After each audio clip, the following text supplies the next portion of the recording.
आपका मित्र दीपक तनेजा आप सभी का स्वागत करता हूं आपके सबसे लोकप्रिय चैनल योर कालचक्र में। मित्रों, आज ये अनाउंसमेंट करने के लिए वीडियो बनाया जा रहा है।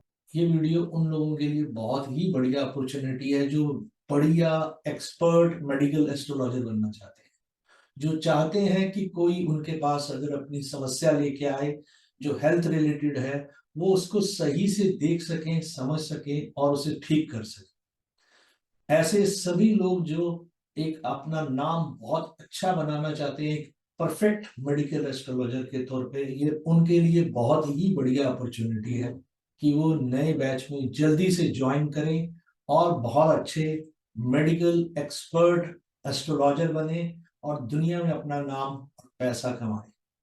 तो मित्रों, आज मैं आपको सारे की सारी डिटेल्स देता हूं कि क्या क्या चीजें रहेंगी इस बैच में और कितनी फीस रहेगी, पढ़ाने का क्या विषय रहेगा, ये सभी डिटेल्स आपके लिए रहेंगी। जो लोग इच्छुक हो वो इससे आगे की पूरे वीडियो को पूरा देखें और इसकी रिकॉर्डिंग को संभाल के रखें, क्योंकि अंत में ये रिकॉर्डिंग उनके लिए हमेशा बहुत एक यादगार पल रहने वाला है। मित्रों, जैसा कि आप देख पा रहे हैं, यहाँ पे लिखा है मेडिकल एस्ट्रोलॉजी बैच 8। मैं ऑलरेडी 7 बैचेस में मेडिकल एस्ट्रोलॉजी पढ़ा चुका हूँ और इन 7 बैचेस में काफी अच्छे अच्छे मेडिकल एस्ट्रोलॉजर आपने हमारे चैनल पर ही उनके बहुत सारे लोगों के वीडियोस देखे होंगे, जिससे आप अंदाजा लगा सकते हैं कि कितनी गंभीर और गहरी जानकारी वो मेडिकल एस्ट्रोलॉजी में आज रखते हैं। अब एक नए बैच की शुरुआत हो रही है। इस बैच में हम क्या क्या पढ़ाएंगे और क्या क्या मटेरियल आपको मिलेगा, मैं आपको डिटेल में समझा देता हूँ। मित्रों, हमने अपने चैनल पर मेडिकल एस्ट्रोलॉजी से रिलेटेड बड़े सारे वीडियोस बनाए हैं। उनमें से कुछ वीडियोस जो है आपने देखे होंगे, अगर नहीं देखे हैं तो ये लिस्ट है, आप इस इनसे संबंधित वीडियोस आप देख सकते हैं। मैं अपने स्टूडेंट्स को इनसे जुड़े हुए पीपीटीज पूरे के पूरे प्रोवाइड करूंगा और वीडियोस ऑलरेडी हैं, तो वो सब चीजें वहां से सीख सकते हैं। ब्रेन ट्यूमर, वात पित्त कफ के ऊपर 2 पीपीटीज हैं और इनके 3 वीडियोस हैं। ये आप देखेंगे, आपको समझ में आएगा कितने उपयोगी हैं। ग्लूटीन इंटॉलरेंस, इससे संबंधित ये ऑटोइम्यून डिजीज है, ये कैसे देखी जाती है, इसके विषय में पूरी डिटेल्स में बताया गया है। कॉन्स्टिपेशन इन किड्स का जो है पीपीटी प्रोवाइड किया जाएगा, वीडियो आप देख सकते हैं चैनल पे। डेंगू फीवर सिम्टम्स और रेमेडीज क्या होती हैं उसके बारे में है। Home remedies for high BP क्या है, होम रेमेडीज फॉर एनीमिया क्या है, इन्फ्लुएंजा क्या है और इन्फ्लुएंजा के बारे में कैसे देखा जाता है, एक बर्थ चार्ट को देखने का क्या तरीका रहता है। मित्रों, मैंने ये महसूस किया है कि बहुत सारे लोग बहुत अलग अलग जगह से, बहुत अच्छे इंस्टीट्यूट से सीख कर आने के बावजूद भी जब प्रोडिक्शन का टाइम आता है तो वो नहीं कर पाते हैं। तो वो कहाँ चूक कर रहे हैं, उसको रिफाइन करने का हमारा तरीका रहता है। लूज मोशंस जो है उनके बारे में वीडियो है, उसकी पीपीटी प्रोवाइड की जाएगी। Pneumonia, psoriasis, speech observation, tennis elbow, epilepsy, insomnia, vertigo, speech observation class में पढ़ाते हैं। डिप्रेशन, माइग्रेन, लहसुन के अतुलनीय गुण, सफेद दाग, एडीएचडी, रिप्रोडक्टिव ऑर्गन्स, इसके बारे में मैं सिर्फ पीपीटी दूंगा और कोई क्लास में डिस्कशन नहीं होगा। 12 कार्नियल नर्व्स जो होती हैं हमारी, उनके बारे में, उनका हमारे एस्ट्रोलॉजी, मेडिकल एस्ट्रोलॉजी में इन सभी टॉपिक्स का मेडिकल एस्ट्रोलॉजी में क्या सिग्निफिकेंट है और कैसे देखना चाहिए, ये सिखाया जाता है। ह्यूमन बॉडी के ऊपर बहुत डिटेल में हम एक पूरी पीपीटीज प्रोवाइड करते हैं जो इतनी उपयोगी है कि पूरे ऑर्गन्स के बारे में डिटेल्स में पता चल जाता है। टिनिटस जैसी बीमारी, उसके बारे में भी आप वीडियो भी देख सकते हैं और यहाँ से आपको पीपीटी जो स्टूडेंट्स हैं उनको प्रोवाइड किया जाएगा। विशयोग, मैग्नीशियम की deficiency, deficiency of vitamin D and depression का आपस में क्या रिलेशन है। एक्ने, पोस्ट ट्रॉमेटिक स्ट्रेस और शेकिंग हैंड्स का जो रीजंस है, जो अभी लेटेस्ट वीडियो आया है, उसको भी हम पीपीटी को प्रोवाइड करते हैं ताकि मेरे स्टूडेंट्स जो हैं उनको अच्छे से पीछे की सारी चीजों को देखकर समझ में आ सके। क्लास में हम टॉपिक्स लेंगे मित्रों, वो रहेंगे planet, sign, houses and nakshatras. तो इसमें से कुछ चीजें मैं लिखवाता हूँ और कुछ चीजों के पीपीटीज जो है मैं प्रोवाइड करता हूँ। ऑटिज्म, ऑटोइम्यून डिजीज, ब्लड से रिलेटेड डिसऑर्डर्स, उनको कैसे देखा जाता है, ये सारी चीजें हम क्लास में डिस्कस करते हैं। और यहाँ तक आते आते सभी स्टूडेंट्स अच्छे से एक एक बात को रिलेट कर पाते हैं। बोन्स, बोन्स को कौन से हाउसेस से देखा जाता है, कौन से प्लैनेट्स हैं, विद लॉजिकल रीजनिंग के साथ आपको ये पता चल जाता है कि कहाँ पर क्यों और कैसे हो रहा है। वो आप अपने आप ही फिर धीरे धीरे रिलेट करने लग जाते हैं। ब्रेन से संबंधित बीमारियां, ब्रेन की फंक्शनिंग क्या है, फंक्शनिंग को कैसे कौन सा प्लैनेट डिस्टर्ब करता है और क्यों करता है, और कैसे हम एक कुंडली में देखें कि ये चीज की संभावना बन सकती है। कैंसर, कितने प्रकार के कैंसर है, तो उन कैंसर्स को मेनली देखने का तरीका क्या रहता है वो हम टॉपिक कवर करते हैं। Central nervous system, cerebral palsy, eyes, eyes से जुड़ी हुई बीमारियां कौन सी होती हैं, कैटरेक्ट हो गया, ड्राई आईज हो गई, जितनी भी तरीके की बीमारियां हैं उनको हमने टॉपिक वाइज ले रखा है। और उन टॉपिक वाइज बीमारियों को हम विद प्लानिटरी कॉम्बिनेशंस भी डिस्कस करते हैं।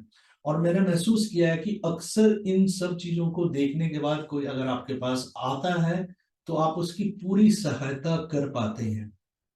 फिशर, फिस्टुला, पाइल्स जैसी बीमारियों के ऊपर है, गॉल ब्लैडर के ऊपर, ग्लैंड्स, हाउ दे वर्क, और हार्ट से जुड़ी हुई बीमारियां ये क्या काम करती हैं, और how the fetus grow in the वॉर्म, मतलब हमारे जो 9 महीने गर्भ के रहते हैं उनका ज्योतिष से क्या संबंध है, प्लैनेट वाइज और मेडिकल साइंस के हिसाब से दोनों चीजों को आप रिलेट करके जब समझ लेते हैं तो फॉरएवर आपकी सोच बिल्कुल क्लियर हो जाती है और आप किसी की भी सही से सहायता कर सकते हो बिफोर किसी प्रकार की नेगेटिव सिचुएशन के आने से पहले। आईवीएफ जैसी बीमारी और किडनी, इससे जुड़ी हुई बीमारियां कौन सी हैं, क्यों होती है किडनी से रिलेटेड बीमारी, और कौन से हाउसेस, कौन से प्लैनेट्स रिस्पॉन्सिबल हैं और किस टाइप की प्रॉब्लम्स दे सकता है। और एक हेल्दी किडनी होना और एक अनहेल्दी किडनी होना, ये दोनों प्रकार की चीजों में कैसे समस्या से समाधान ढूंढा जा सकता है। मित्रों, लिवर, लिवर से जुड़ी हुई सभी प्रकार की बीमारियों को हम क्लास में डिस्कस करते हैं। प्लैनेट्स और प्लैनेट्स के कॉम्बिनेशंस को देखकर कोई भी बता पाता है हमारा स्टूडेंट कि क्या बीमारी हो सकती है। लंग्स हो गई, लिम्फेथेटिक सिस्टम से जुड़ी हुई बीमारियां हो गई, आपके न्यूरॉन से रिलेटेड पैरालिसिस जो है टॉपिक, कितने टाइप का पैरालिसिस होता है, हम सभी प्रकार के पैरालिसिस को कवर करते हैं, कवर करके बताते हैं कि कहाँ, कब और कैसे, किस चार्ट में देखें कि कौन से हाउसेस इन्वॉल्व होंगे। से अगर आपके सिर्फ फेशियल पैरालिसिस हो रहा है, या आपको वन साइडेड पैरालिसिस हो रहा है, या पूरी बॉडी का पैरालिसिस हो रहा है, या लोअर बॉडी का पैरालिसिस हो रहा है, ये कैसे देखना है, डिस्टिंग्विश कैसे करना है कि कौन सी चीज हो सकती है इस चार्ट में। उसके बाद पिट्यूटरी ग्लैंड से रिलेटेड कॉम्बिनेशंस, रीजंस, वो क्या फंक्शनिंग है उसकी, वो हमारी बॉडी के लिए क्यों और कैसे सबसे इंपॉर्टेंट उनमें से ऑर्गन्स में से है, तो उनको समझकर और उसकी फंक्शनिंग को हमेशा सही से चलती रहे, इसको देखने का तरीका भी हम क्लास में सीखते हैं। स्किन, स्किन से रिलेटेड कितनी बीमारियां होती है, कौन से हाउसेस, कौन से प्लैनेट, और स्किन की कोई बीमारी होती है तो कौन सा प्लैनेट रिस्पॉन्सिबल है, एक्ने है तो कौन सा प्लैनेट रिस्पॉन्सिबल है, रैशेस है तो कौन सा प्लैनेट रिस्पॉन्सिबल है, कैंसर है तो कौन सा प्लैनेट रिस्पॉन्सिबल है, हाउ टू डिस्टिंग्विश, सफेद दाग हो गए तो कैसे देखना है, ये सभी चीजें हम क्लास में डिस्कस करते हैं। सरोगेसी जैसी जो आज की बहुत ज्वलंत एक टॉपिक है कि कई लोग नहीं मां बन पाते हैं या संतान उत्पत्ति नहीं होती, तो सेरोगेसी कैसे देखी जाती है, सेरोगेसी के लिए क्या क्या चीजें देखनी चाहिए, कौन से हाउसेस और कौन से प्लैनेट्स।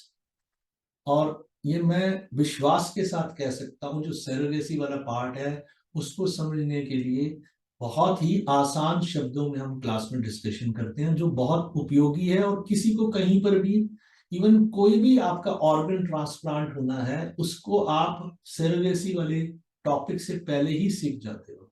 थायराइड ग्लैंड फंक्शनिंग क्या है, हाइपो हाइपरथायराइड क्या करते हैं, और इससे जुड़ी हुई और अन्य बीमारियां कौन सी हैं, इनसे सबसे जुड़े हुए विषय को हम क्लास में डिस्कस करते हैं। और मैं आपको पूरा अश्योर करता हूं कि कोई भी व्यक्ति बड़े आसानी से किसी को भी देख के बता सकता है कि इनको थायराइड हो सकता है।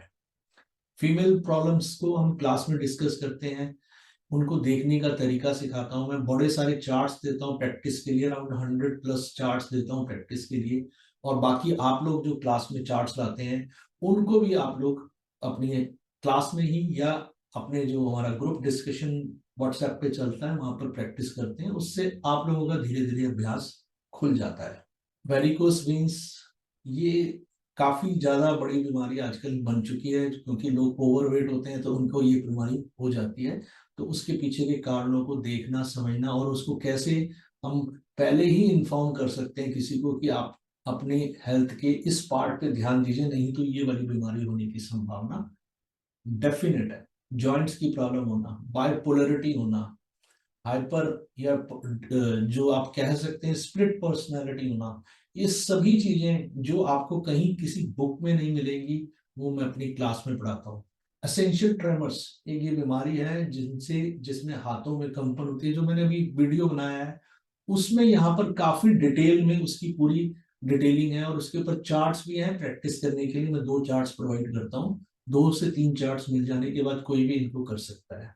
क्रॉनिक ऑब्स्ट्रक्टिव प्लुमिनरी डिजीज, ये लंग्स की एक बीमारी होती है जो हम देखना सिखाते हैं। लंग्स के जो टॉपिक है उसके अलावा ये भी टॉपिक कवर करते हैं। आईबीएस जैसी बीमारी जो होती है उसको कैसे देखा जाता है उसके बारे में पूरा डिटेल है। अल्जाइमर्स जैसी बीमारी, और ये क्यों होती है, कौन से कारण होते हैं, कौन सी एज होती है, और ये वो रीजन आप कैसे देख सकते हैं कि क्या रीजन। तो मुझे काफी पढ़ने का शौक है और मैं बड़े अलग अलग टॉपिक्स, अलग अलग सोर्सेज से नई नई इंफॉर्मेशन मेडिकल एस्ट्रोलॉजी या अन्य चीजों में ढूंढता रहता हूँ और पढ़ता रहता हूँ। तो मैंने आज एक चीज पढ़ी, तो मुझे बुक्स पढ़ने का और बड़ी बड़ी सोर्सेज से, अलग अलग सोर्सेज से चीजों को ढूंढ के पढ़ने का बहुत शौक रहता है। तो आज मैंने एक पढ़ते हुए मैं देखा कि बहुत सारी कंजेनिटिव जो डिजीजेस रहती हैं उसमें विटामिन डी की डेफिशिएंसी एक मेजर रोल प्ले करती है। इसके पीछे एक रिसर्च हुई जिसमें करीब करीब 280 लोगों की, जिन्होंने अपनी बॉडी डोनेट की, उनकी ब्रेन को निकालकर उन्होंने चेक किया कि कैसे इस जो हम बात कर रहे हैं कंजेनिटिव डिजीजेस की, तो वहां पर किसी का विटामिन डी कम था तो किस प्रकार की डिजीज हुई, किसी का विटामिन डी ज्यादा था तो किस प्रकार के उनकी बॉडी का रिजल्ट रहा। तो जिन लोगों को डेफिशिएंसी ऑफ विटामिन डी रह जाती है तो उनको भी कंजेनेटिव डिजीजेस होने की संभावना बहुत ज्यादा रहती है। उसमें से ऐसी ऐसी जो रहती हैं जो पूरी जीवन भर चलती हैं, उसका उन्होंने एनालिसिस करके बताया। ऐसे बहुत सारे टॉपिक्स होते हैं जो मैं अपनी क्लास में सिखाता हूँ, और इस विषय में आपको मेरे स्टूडेंट्स ही सबसे अच्छी जानकारी दे सकते हैं कि हम टॉपिक से भी हटकर बहुत सारे और विषयों को भी हम कवर करते हैं जो हमने यहाँ बात की है। इसके अलावा भी मैं और चीजें बताता हूँ जो बहुत उपयोगी रहती हैं, जिससे बहुत कुछ सीखने को मिलता है। तो ये सारे के सारे पीपीटीज और क्लास के डिस्कशंस जो है without birth charts, around 500 pages के करीब करीब चीज बन जाती है।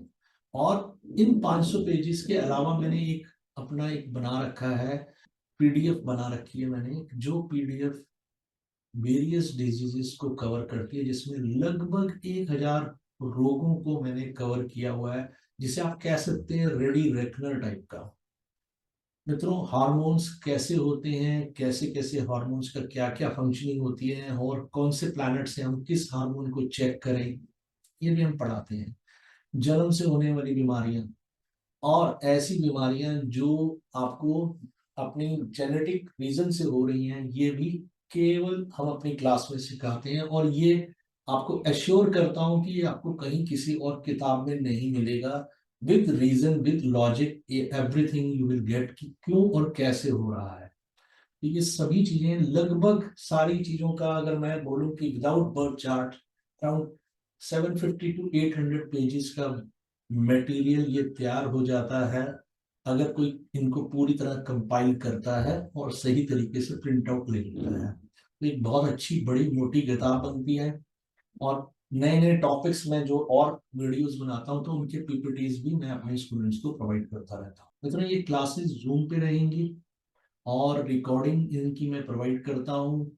और कोर्स मटेरियल जो होता है, मैंने आपको बताया पीपीटी फॉर्म में है या पीडीएफ फॉर्म में है, या हम जो वर्बल क्लास में लिखवाते हैं, ये सारा जो बेस्ट मटेरियल है, ये वो रिफाइंड मटेरियल है जो बहुत सारी बुक्स को भी जोड़ लेने के बावजूद भी आप नहीं मिलेगा। ये 2 घंटे की क्लास रहती है मित्रों, वंस इन ए वीक में क्लास लूंगा, और ये मॉर्निंग में रहेगी संडे के दिन। और हम मिनिमम क्लासेस 35 रहेंगी, क्योंकि जो मुझे जानते हैं, जो मेरे स्टूडेंट रहे हैं, वो सभी जानते हैं कि मैं कभी इस तरह के हिसाब किताब नहीं करता कि मेरी कितनी क्लासेस हो गई, क्या टाइम हो गया। जब क्लास चल रही होती है तो 2 के 2.5 घंटे हो जाए, 3 घंटे हो जाए, हम क्लास पूरी करते हैं और टॉपिक को अच्छे से कवर करते हैं। और नंबर भी मैं कभी काउंट नहीं करता, क्योंकि मेरा उद्देश्य एक एक्सपर्ट एस्ट्रोलॉजर बनाना है। मुझे हिसाब किताब करने वाला आदत नहीं है, तो मैं ऐसी चीजें नहीं करता। ये फीस वही रहेगी जो मेरी पिछली 3 मेडिकल क्लासेस में ऑलरेडी चल चुकी है। 31,000 जो हम पहले ले रहे हैं वही ले रहे हैं। और कंटेंट जो है वो इंग्लिश में है, डिस्कशन जो है हमारा इंग्लिश और हिंदी दोनों में रहता है। और आप ये मान के चलें कि इसमें से पास होने के बाद आप बहुत अच्छे मेडिकल एस्ट्रोलॉजर बन सकते हैं। आप चेक कर सकते हैं, मेरे चैनल पे ही बड़े सारे मेरे स्टूडेंट्स के वीडियोस हैं जिन्होंने मेडिकल एस्ट्रोलॉजी करी है, उनके वीडियोस हैं और उन्होंने टॉपिक्स को बड़े अच्छे से कवर किया है। मित्रों, यहाँ पर मेरा नाम दिया है, मेरा मोबाइल नंबर कांटेक्ट करने के लिए दिया और ईमेल एड्रेस दिया है। जो लोग इमीडिएटली इंटरेस्टेड हो वो ज्वाइन कर सकते हैं। मैंने आपको पहले ही बताया, ये हम अगले संडे, जो कमिंग संडे है, वहां से शुरू कर रहे हैं। संडे को मॉर्निंग में हम लोग क्लास रखेंगे, ये इंट्रोडक्टरी प्लस स्टार्टिंग क्लास, जिसमें बेसिक्स मैं सिखाता हूं कि कैसे कुंडली को देखना है। क्योंकि मेरे और मेरे स्टूडेंट्स के बीच में तालमेल अच्छा बन जाए, तो ये टॉपिक मैं पहले वहां पे कवर करता हूँ। और आपको यहाँ से ही एकदम से कंफर्म हो जाएगा कि आप बिल्कुल डिफरेंट साइंटिफिक अप्रोच के साथ नई चीज सीखने वाले। मित्रों, don't miss this golden opportunity to become an expert, renowned medical astrologer.